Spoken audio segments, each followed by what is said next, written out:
नमस्कार, बहुत स्वागत है आप सभी का केलांचल टाइम्स पर। मैं हूं आपके साथ सपना ठाकुर। आइए रुक करते हैं भागलपुर की खास खबरों की ओर।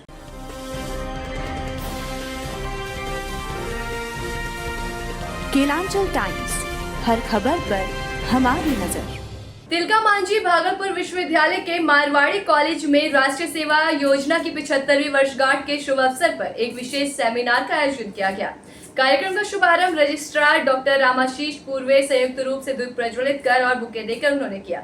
ये कार्यक्रम संख्या की और कार्यक्रम क्रियान्वयन मंत्रालय भारत सरकार द्वारा संचालित राष्ट्रीय प्रतिदर्श सर्वेक्षण विषय पर केंद्रित था। यह आयोजन कॉलेज परिसर के महिला विंग में संपन्न हुआ, जिसमें विद्यार्थियों, शिक्षकों और गणमान्य अतिथियों ने बढ़ चढ़कर हिस्सा लिया।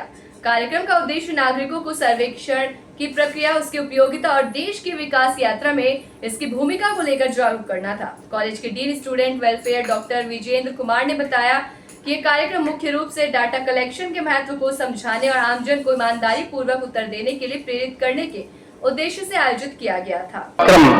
NSS यानी नेशनल सैंपल सर्वे का एक सेमिनार है। इसका 75वां वर्ष के अवसर पर इसे आयोजित किया गया है। इसका मुख्य उद्देश्य है कि हम लोगों को कैसे इसके प्रति जागरूक करें कि जो डाटा कलेक्शन किया जाता है वो डाटा पर ही सारे देश का कार्यक्रम, चाहे गरीबी दूर करना हो, चाहे हम किसी क्षेत्र में हमको आगे बढ़ना हो, चाहे भारत को विकसित करना हो, ये सब सारे जो कार्य है वो डेटा पर ही निर्भर करता है। आप देखते हैं कि डेटा दो रूप में है, एक प्राइमरी में होता है, दूसरा सेकेंडरी डेटा होता है। अगर प्राइमरी डेटा को ईमानदारी पूर्वक कलेक्ट किया जाए और उसे स्टैटिस्टिक्स के माध्यम से डिफरेंट फॉर्मूलेज लागू करके अगर उसे हम एनालाइज करें और वह फिर उसके आधार पर जो हमारा प्लानिंग होता है, प्लान बनाया जाए, तो हम समझते हैं कि हमारा देश हर क्षेत्र में विकास की ओर बढ़ जाएगा और 100% है जो उसमें अपना कामयाबी हासिल करेगा। इसीलिए मैं इस सेमिनार में लोगों को यह आह्वान करता हूं या इस नेशनल सर्वे सैंपल जो कलेक्ट करने में लगे हुए हैं उनको मैं आह्वान करता हूं कि वे पूरे ऑनेस्टी के साथ डाटा कलेक्शन करें। अगर डाटा आप शुद्ध रूप से ईमानदारी से नहीं करेंगे तो हमारा कोई भी कार्यक्रम, हमारी कोई भी योजना होगा भारत सरकार की, वह फेलियर हो जाएगा और हम जिस गंतव्य तक जाना चाहते हैं वहां नहीं पहुंच पाएंगे। हमारा उद्देश्य है कि 2047 तक हमारा एक पूर्ण विकसित देश बन जाए, हम संसार में एक नंबर कहलाए हर क्षेत्र में। इसके लिए यह जरूरी है कि आप डेटा कलेक्शन पूरी ईमानदारी के साथ करें, अन्यथा हम उस गंतव्य को प्राप्त करने में वंचित रह जाएंगे। इन्हीं शब्दों के साथ मैं पुनः इन लोगों को आभार प्रकट करता हूं लोगों को कि आप इस कार्य में पूर्ण ईमानदारी के साथ सहयोग करें, जुट जाए, जिसमें जनता के भी सहयोग की अपेक्षित है और सारे लोग के भी। धन्यवाद।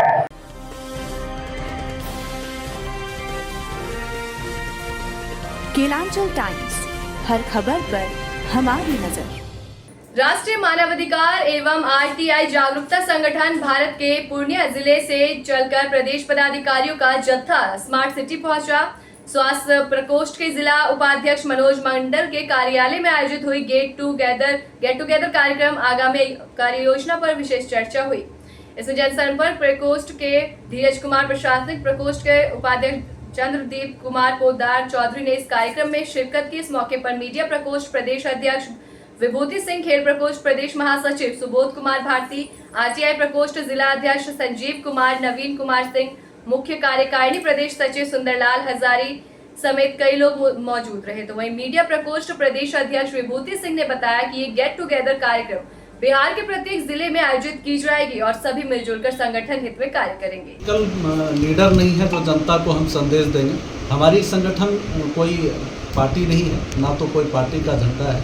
एक ही एजेंडा हमारे संगठन का है, मानवाधिकार की सुरक्षा। आज हमारे पूर्णिया टीम से प्रदेश पदाधिकारी, जो प्रदेश स्तरीय पदाधिकारी हैं, चंद्रदीप जी, धीरज जी, बैजनाथ जी और अन्य पदाधिकारी पूर्णिया से भागलपुर, उनका आगमन हुआ है और प्रत्येक जिलों में जाकर के बिहार में जो अनवरत आपने भी देखा है, तमाम पत्रकार बंधुओं ने काफ़ी इस खबर को प्रमुखता से चलाया है कि हमारा जो राष्ट्रीय मानवाधिकार एवं आरटीआई जागरूकता संगठन भारत अनवरत 5 वर्षों से कार्य कर रही है। खासकर बिहार में इनका डंका बज रहा है। बिहार में लगातार आप देखते होंगे कि मानवाधिकार की सुरक्षा के लिए, चाहे वो गरीब असहाय लाचार व्यक्तियों को निस्वार्थ सेवा की बात हो, बाढ़ पीड़ित में राहत सामग्री बांटने की बात हो, या कोई एफआईआर किसी का नहीं ले रहा है, गरीब आदमी को पुलिस शोषण हो रहा है कहीं ना कहीं वो, तो उनके खिलाफ हम लोग जो है उनकी आवाज़ को बुलंद करते हैं और उनको न्याय दिलवाते हैं।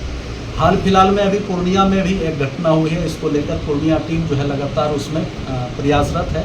तो उनको जो है मानवता के हित के खिलाफ जो ऐसा कुकर्म किया गया है, सामूहिक जो है हत्याकांड हुई है, इसको लेकर के हमारा संगठन काफ़ी गंभीर है। इस मुद्दे को भी लेकर के पूर्णिया के पदाधिकारी यहाँ आए हैं। और एक खास बात है कि जो संगठन में जो उथल पुथल होता है, तो संगठन तो सबों का है और सबको साथ मिलकर चलना चाहिए। तो बिहार के जितने भी पदाधिकारी हैं, प्रदेश स्तरीय पदाधिकारी, तमाम जिलों में जा करके प्रत्येक पदाधिकारियों से गेट टुगेदर बात कर रहे हैं कि आप लोग संगठित होकर के एक साथ मिलकर काम करें। और जिस तरह से बिहार में यह चर्चा में रही है, आगे भी रहेगी। और पूर्णिया टीम को मैं काफ़ी आभार व्यक्त करता हूं कि आप यहाँ भागलपुर आए हैं। और भागलपुर आप जो जहाँ पर हैं, जो कार्यक्रम रखी गई है, हमारे स्वास्थ्य प्रकोष्ठ के जिला उपाध्यक्ष श्री मनोज मंडल जी के कार्यालय में आज समूह का पदार्पण हुआ है। उनको कोटि कोटि आभार कि आपने यहाँ इम्पोर्टेंट समय दिया। और अनवरत हम लोग प्रत्येक जिले में जा करके समूह से मिलेंगे। परिचय बताइए। विभूति सिंह, मीडिया प्रकोष्ठ प्रदेश अध्यक्ष बिहार। पूर्णिया से क्या कहना चाहते हैं आप?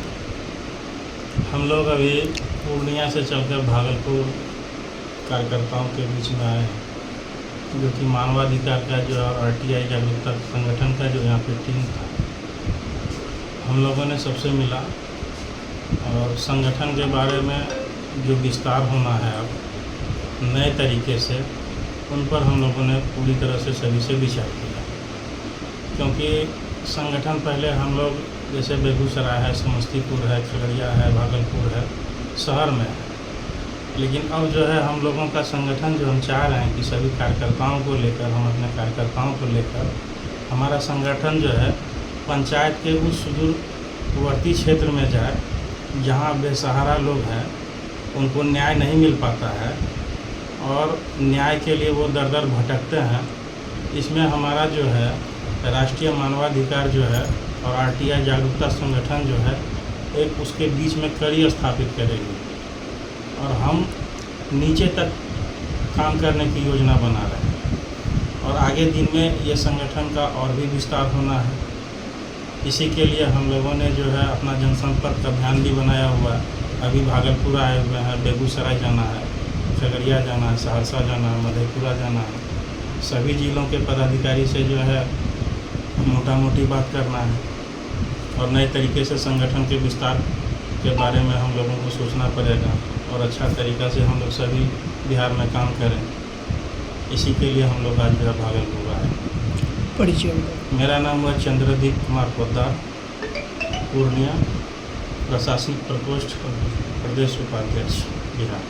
के जितने भी वरिष्ठ पदाधिकारी थे, उनके साथ हमारा भागलपुर का दौरा इसलिए हुआ क्योंकि आए दिन जो है संगठन विस्तार को लेकर के और संगठन को मजबूती के लिए किस तरह बिहार में संगठन काम करेगी, हर एक मुद्दे को लेकर के आपस में चर्चा करने के लिए आज भागलपुर का दौरा हुआ।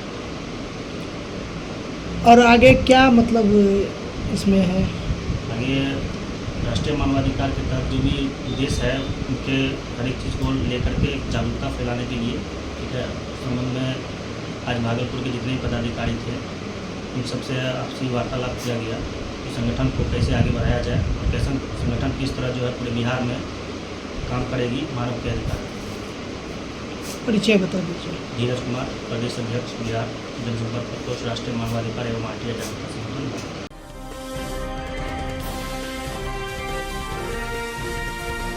केलांचल टाइम्स, हर खबर पर हमारी नजर। विश्व प्रसिद्ध श्रावणी मेला को लेकर अजगैबीनाथ धाम सज धज कर तैयार है। आपको बताते चले कि जिला प्रशासन के द्वारा सारी तैयारी पूर्ण कर ली गई है। 11 जुलाई से श्रावणी मेला आरंभ होना है। इसके लिए गुरुवार को भागलपुर डीएम किशोर चौधरी, भागलपुर एसपी हृदयकांत ने जिला एवं प्रखंड के तमाम पदाधिकारियों के साथ अजगैबीनाथ गंगा घाट, नमामि गंगे घाट, उद्घाटन स्थल, बस पड़ाव स्थल, सरकारी धर्मशाला सहित अन्य कांवड़ियों की सुविधा को लेकर स्थल निरीक्षण करते हुए जायजा लिया। अधिकारियों को समय समय पर साइट तैयारी पूर्ण करने के दिशा निर्देश दिए। इस दौरान डीएम नवल कुमार किशोर चौधरी ने मीडिया से बातचीत करने के दौरान बताया कि कांवड़ियों को बेहतर सुविधा को लेकर तैयारी की गई है। गंगा घाट में एसडीआर टीम भी लगाई गई है। उद्घाटन मंच भी तैयार हो चुका है। पानी, शौचालय, बिजली की सुविधा, बस रूट के लिए इस बार अलग जगहों को निर्धारित किया गया है। सुरक्षा व्यवस्था के लिए भी पुलिस बल, महिला पुलिस बल की तैनाती कर दी गई है। कांवड़ियों को इस बार बेहतर सुविधा दी जाएगी। और इस बार मेले में क्या अलग है, कितने सीसीटीवी कैमरे लगे हैं, घाटों पर सुरक्षा को लेकर क्या व्यवस्थाएं की गई, जैसे एसडीआरएफ और ये सारी चीज़ें। इस बार जो सुल्तानगंज में श्रावणी मेला है, कल यानी 11 जुलाई से शुरुआत होना है और इसको लेकर के आप देख रहे हैं कि व्यापक तैयारियां हम लोगों ने किया है। अपने कांवड़िया बंधु को रुकने के लिए भी हम लोगों ने व्यवस्था किया है। जो बगल के पंडाल में आपको दिख रहा है, यहाँ स्टेज है जहाँ पे कि हमेशा कार्यक्रम होगा। जो नमामि गंगे घाट है, यहाँ पे गंगा आरती के लिए भी हम लोगों ने स्टेज बनाया है। काफ़ी संख्या में यहाँ चौकी लगी हुई है जहाँ पे कि लोग पूजा कर सकते हैं। वहाँ से जल लेने के बाद पूजा करेंगे, फिर अपने गंतव्य स्थान पे जाएंगे। इसके अतिरिक्त सभी कांवड़ियों के लिए हम लोगों ने रास्ता की साफ सफाई है, टॉयलेट की साफ सफाई है, पानी की व्यवस्था है, शौचालय की व्यवस्था है। इसके अतिरिक्त भी जगह जगह पर श्रद्धालुओं के रुकने के लिए भी लोकल एडमिनिस्ट्रेशन ने एक निश्चित व्यवस्था कराई है। जो रुकने के लिए जहाँ सरकार द्वारा निर्धारित स्थल है वहाँ उनको कोई राशि नहीं देना है। यदि किसी के निजी आवास में रुकना चाहते हैं या होटल में, उनको भी एक स्टैंडर्डाइज हम लोगों ने कर दिया है। खाने पीने की व्यवस्था में एक दर निर्धारण करा दिया है। उतना ही नहीं, हमने खाने पीने की व्यवस्था में भी दुकानदारों से आह्वान किया है कि आप किस मटेरियल से बना रहे हैं उस मटेरियल को भी आप उद्धृत करें, अपनी दुकान में रखें। किस ब्रांड का मटेरियल यूज कर रहे हैं ये भी रखें। साथ ही सुरक्षात्मक दृष्टिकोण से एसडीआरएफ की टीम यहाँ पे लगी रहेगी, बोट एम्बुलेंस भी लगा रहेगा और हमारे पुलिस बल काफ़ी संख्या में यहाँ है। पुलिस पदाधिकारी हैं, मजिस्ट्रेट हैं, जगह जगह पे लगे हैं। एक मैं आपके माध्यम से आमजनों से विनती करूँगा कि भीड़ को देखते हुए हम लोगों ने कुछ रूट को डाइवर्ट किया है, तो उस रूट को कृपया अनुसरण करें। यदि किन्हीं के साथ कोई ऐसी असुविधा है, कोई हमारे दिव्यांगजन है, तो हम उनके लिए भी सर्टेन व्यवस्था किए हैं। इस माध्यम का उपयोग कर सकते हैं और मिला जुला की काफ़ी अच्छी व्यवस्था है। और हमारे श्रद्धालु आए हैं लाखों की संख्या में और अपने आराध्य को जल अर्पित करने के लिए यहाँ से चल रहे हैं।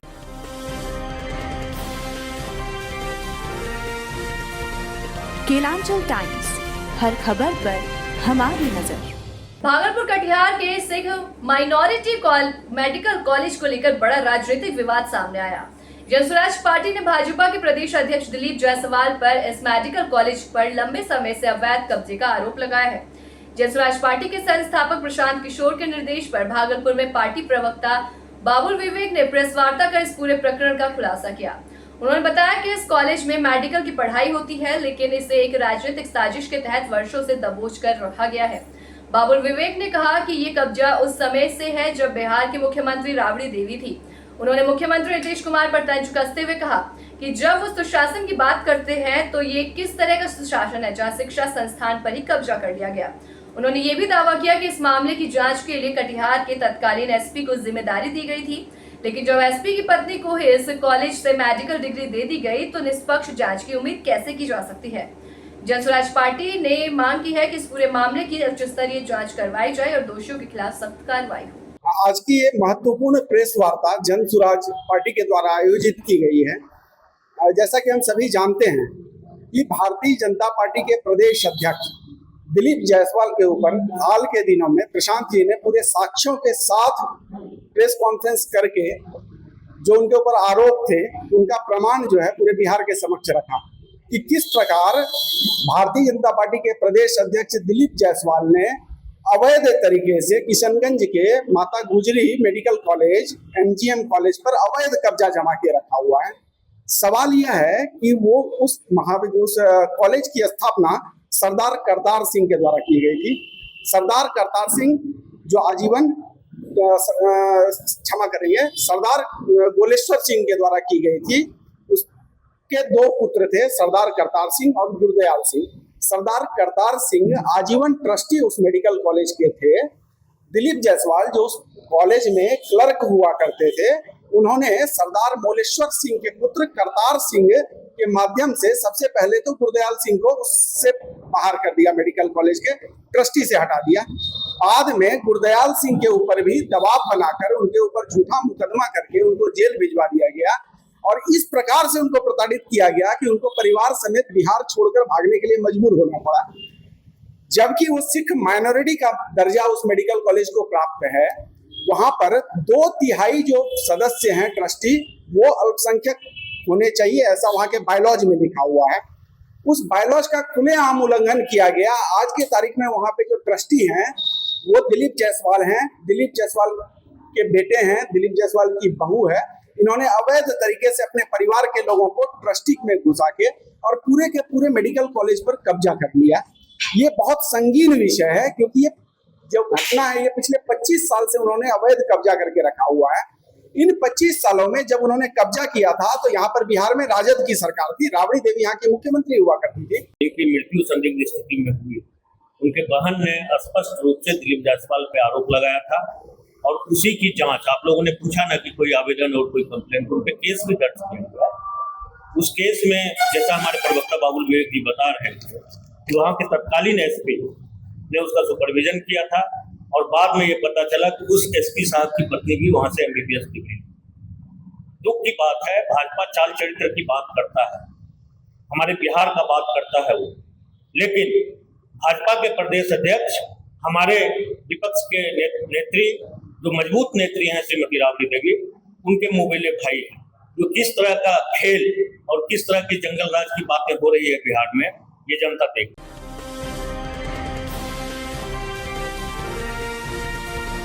केलांचल टाइम्स, हर खबर पर हमारी नजर। भागलपुर में बिहार सरकार के ग्रामीण विकास विभाग के मंत्री श्रवण कुमार ने बुधवार को हुए बिहार बंद पर बड़ा बयान दिया है। उन्होंने महागठबंधन के बंद को लठबंद करार दिया और जमकर निशाना साधा। मंत्री ने कहा, कल का बिहार बंद महागठबंधन का नहीं बल्कि लठबंधन का था। इसमें जिसकी लाठी उसकी भैंस वाली कहावत पूरी तरह चरितार्थ हुई। एक राजद विधायक भैंस लेकर सड़क पर उतर गया और कई कार्यकर्ता लाठी लेकर प्रदर्शन करने लगे। ये सब जनता को भ्रमित करने और अराजकता फैलाने का प्रयास था। इसके साथ ही श्रवण कुमार ने पप्पू यादव को लेकर भी तीखा बयान दिया। उन्होंने कहा, आपने देखा होगा कि पप्पू यादव को राहुल गांधी के काफिले में घुसने से रोका गया, उन्हें राहुल गांधी की गाड़ी पर चढ़ने तक नहीं दिया गया। इससे साफ है कि बंद के आयोजकों के बीच भी समन्वय नहीं था। महागठबंधन के अंदर ही असहमति और अविश्वास की स्थिति है। जनता को ये जो गठबंधन है इनका लठबंधन है और इस लठबंधन में जो उसकी लाठी उसकी भैंस है। एक तो से पूरा गए तो पता चला कि वहाँ भैंस पर चढ़ गया था एक विधायक की, वो गिर गया। अब दूसरा देख रहे हैं कि गाड़ी पर चढ़ रहे थे वो गिर गए। और तीसरा देख रहे हैं कि दुकानदार का देख रहे हैं कि आप ही लोग के चैनल पर किसी पर देखा कि दुकानदार बेचारा रो रहा है, छाती पीट रहा है कि हमारा रो। तो ये भी देखा हमने कि एम्बुलेंस जा रही है, मरीज जा रहा है, मरीज को हॉस्पिटल नहीं जाने दिया। तो इस प्रकार के जो लोग हैं जिनके पास मानवता कैसे आगे बढ़ सकता है, मानवता के बारे में सोचते नहीं है, तो ये लोग गठबंधन वाले लोग के बारे में बिहार की जनता जानती है। इसका यही असर होने वाला है। पप्पू यादव अपने आप को बहुत बड़े नेता मानते हैं, समझते हैं। उनको भी जब ढकेल के नीचे कर दिया और तभी वो कांग्रेस का ही गुणगान गा रहे हैं। तो महान है वो नेता जिनको ठेल के बाहर किया जा रहा है, भाषण लंबा लंबा, और उनको जो है टेल करके मंच पर चढ़ने नहीं दे जा रहा है। उनको समझना चाहिए कि उनकी इज्जत जब वहाँ नहीं है, बिहार की जनता देखी तो खाली बड़बोलपन से काम नहीं चलेगा। उनको इस तरफ देखना पड़ेगा कि भाई ये गठबंधन वाले जो गठबंधन है, इसमें बिहार की जनता का तो छोड़ दीजिए, नेताओं का भी सम्मान नहीं है। ये बात समझना। सर, राजद ने कहीं हाईजैक तो नहीं कर रहे कांग्रेस को बिहार में? कांग्रेस तो बिल्कुल देश से सफाया हो रहा है। कांग्रेस अपने कारणों से पूरे देश से सफाया हो रहा है। अब बताइए, जिस देश में कांग्रेस लंबे अरसे तक देश में शासन किया और उसके जो राष्ट्रीय स्तर के नेता हैं उनको इलेक्शन कमीशन जैसे विश्वसनीय संस्था पर अंगुली उठाने के लिए बिहार आता है। उनको तो रास्ता बताना चाहिए था। और आज आप ही के माध्यम से पता चला कि सुप्रीम कोर्ट में दायर याचिका भी इलेक्शन कमीशन के पक्ष में बात हुई है। अगर हम बिहार के आवाम हैं, बिहार के नागरिक हैं, तो हमारे पास प्रमाण होना चाहिए। और प्रमाण पत्र की अगर सत्यता की जांच होती है, उससे भागना नहीं चाहिए, भड़कना नहीं चाहिए। लेकिन ये भड़काऊ बात बोल करके बिहार की जनता को परेशान करना चाहते हैं और इनको दूर दूर तक बिहार की अच्छाइयों से मतलब। Thank you sir.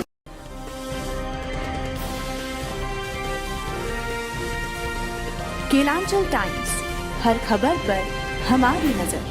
Bhagalpur Jan Suraaj party के भागलपुर विधानसभा क्षेत्र से संभावित प्रत्याशी डॉक्टर विकास कुमार पांडे ने प्रेस वार्ता कर पार्टी की योजनाओं को लेकर बड़ी घोषणा की। उन्होंने कहा कि जनसुराज पार्टी लगातार जनहित में काम कर रही है और इसका असर साफ दिख रहा है। डॉक्टर पांडे ने बताया कि 11 जुलाई से पार्टी की ओर से परिवार लाभ कार्ड का वितरण शुरू किया जाएगा, जिसके तहत जब पार्टी की सरकार बनेगी तो कार्ड धारकों को हर माह 20,000 रुपए तक की आमदनी सुनिश्चित कराई जाएगी।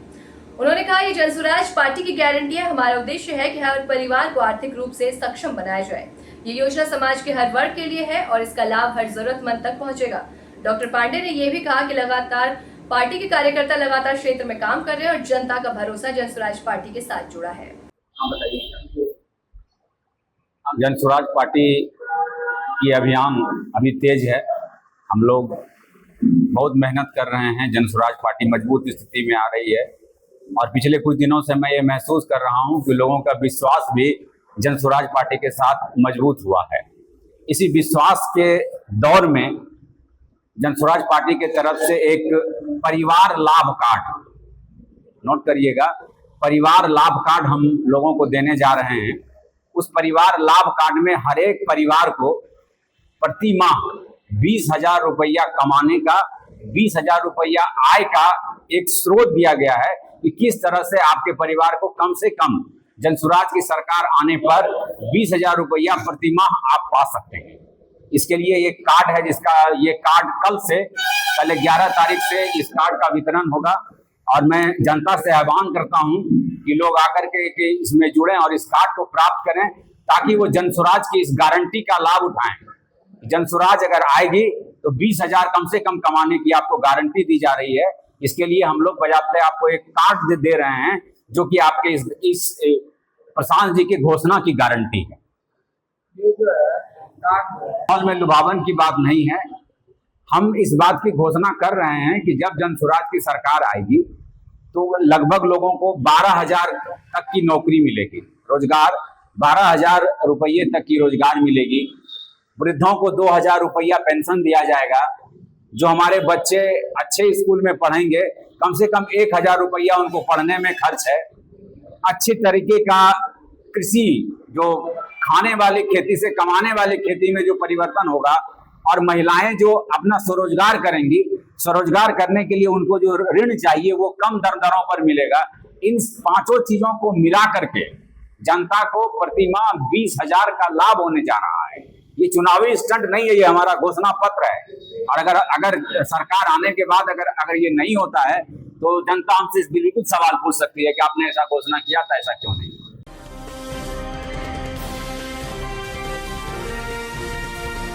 केलांचल टाइम्स, हर खबर पर हमारी नजर। भागलपुर बिहार में चल रही वोटर वेरिफिकेशन प्रक्रिया को रोकने की मांग पर सुप्रीम कोर्ट ने बड़ा फैसला सुनाया है।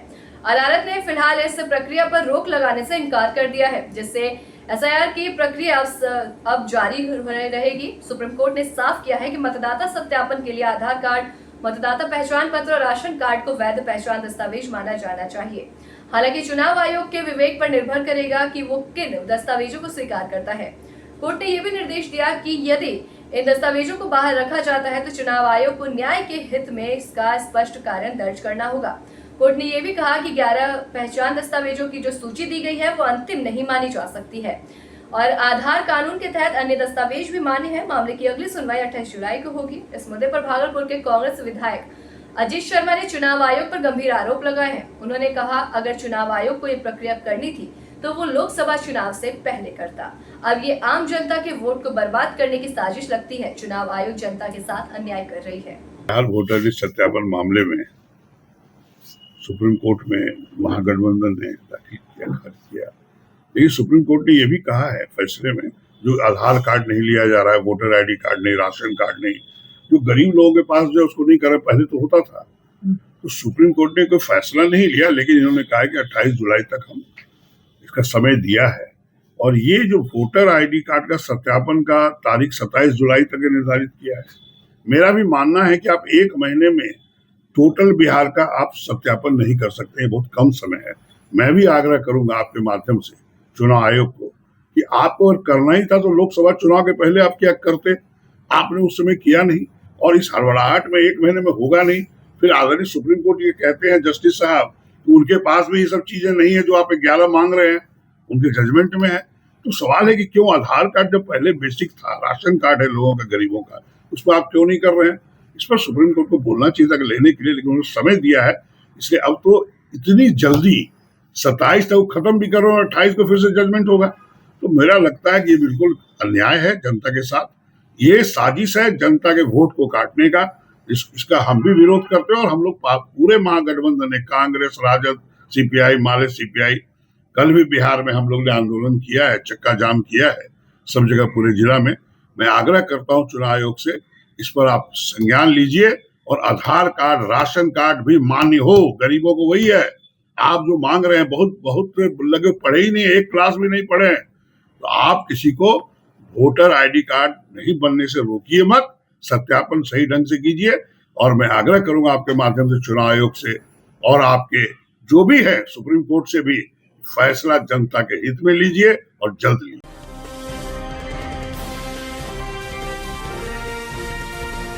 केलांचल टाइम्स, हर खबर पर हमारी नजर। ऐसे तमाम छोटी बड़ी खबरों से जुड़ने के लिए देखते रहें केलांचल टाइम्स। नमस्कार।